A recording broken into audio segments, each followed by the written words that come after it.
accident at the time of liftoff.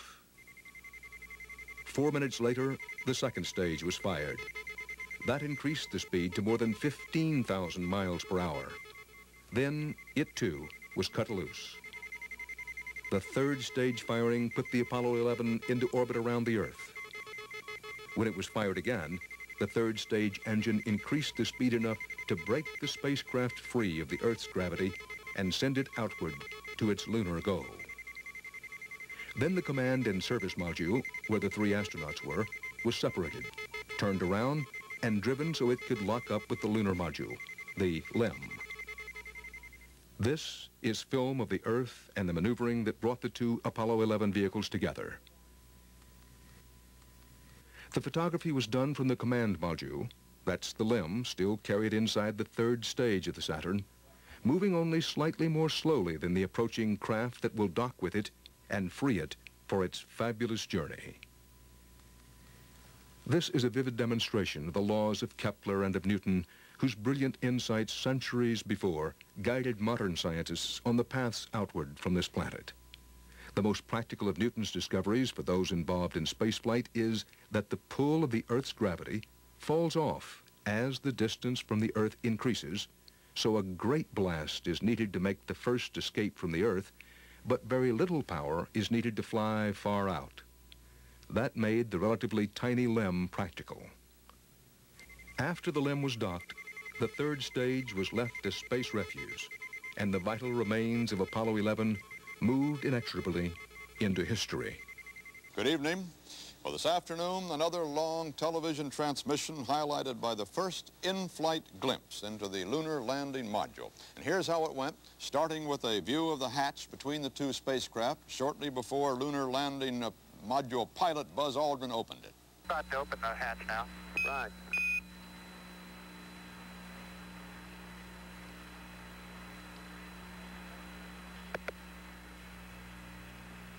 There's that same guy that when you open up the doorway, he's waiting there for you and he turns the lights on. How about that? It's like the refrigerator. That light is automatic like a refrigerator light. When the door opens, it turns on. Conversation between Charlie Duke and Mike Collins referring to the automatic light that comes on in the LEM when the hatch is opened. Hey, that's a great shot right there. We see you in there. Guess that's Neil and Mike. That's looking back up from anyway. Back up from the lunar module up into the command module. A wonderful shot. At this point, they were 203,000 miles from the Earth.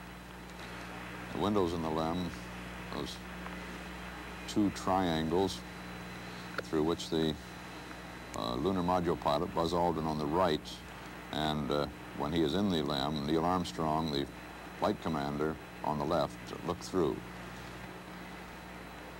There you see the silvery form of the command module, in which a moment ago you saw Mike Collins and Neil Armstrong up through the docking hatch. Thanks a lot, Buzz. That's a good view through the overhead.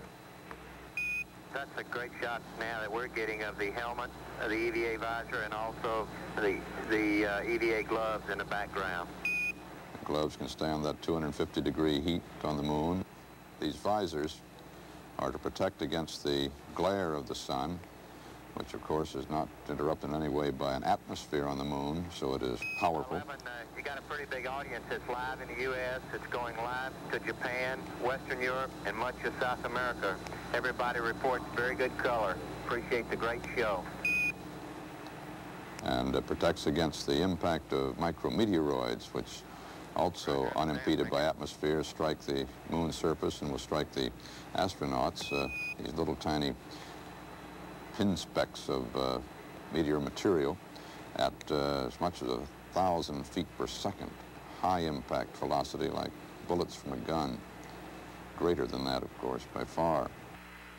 Well, that's a good view of Mr. Collins down there. We finally see him again. Hello there, everybody. Hello there. 11, Houston, if that's not the Earth, we're in trouble. For more than 90% of its long journey, the Apollo 11 continued to lose speed until it got to where the moon's gravitational pull exceeded that of the Earth. A 6-minute blast of its engine slowed the reversed craft and put it into lunar orbit. On July 19th, the day before the scheduled landing, the explorers circled the moon 12 times, carefully surveying the designated landing site, happily recognizing landmarks they had studied for months. From an altitude of 100 miles, they transmitted live television of the arid spectacle that was the target of their search and the focal point for many millions of armchair astronauts.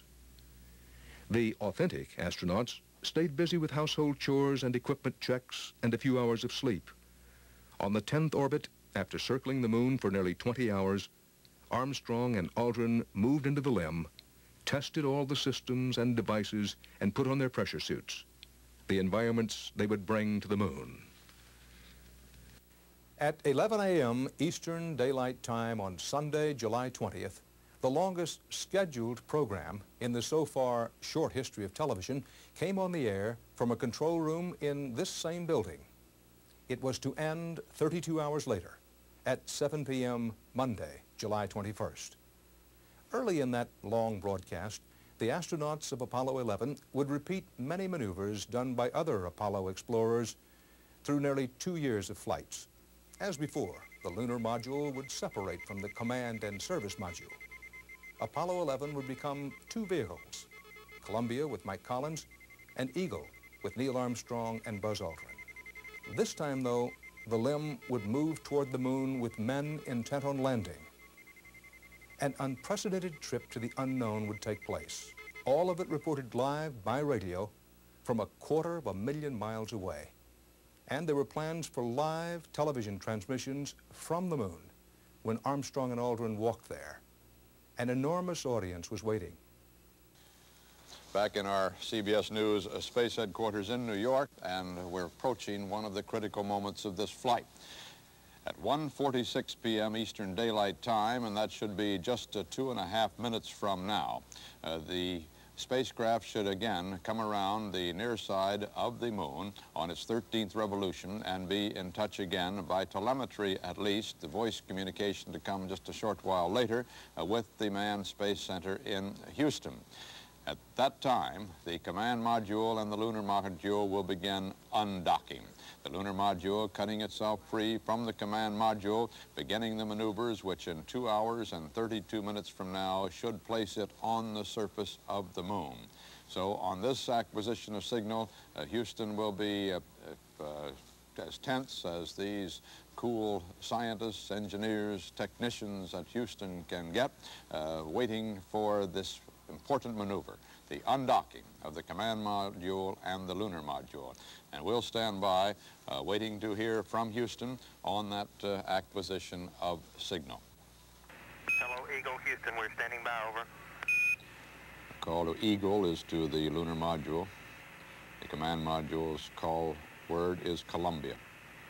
Roger, Eagle, undocked. Roger, how does it look? The Eagle has wings. Roger.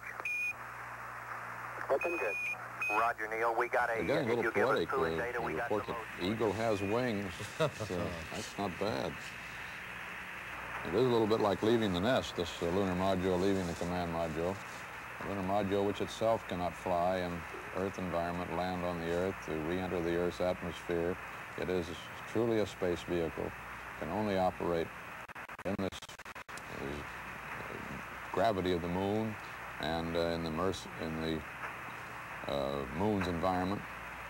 Mike Collins in the command module takes a good look at the lunar module, checks it out by visual observation, advises the crew of the lunar module, Armstrong and Aldrin, that they look good, it is hoped, and advises the ground of that as well. Particularly on the deployment of the landing gear. This is where they take a good look to see. Do this without firing any thrusters, Mike? What they're discussing here is the examination I just mentioned. Mike will look over the landing gear struts, each one in turn, to be sure they're properly fixed. Go ahead, Houston. Eagle is ready to copy. And now separated, they should be seeing the Earthrise on the far side of the lunar horizon, 248,000 miles away. 5,200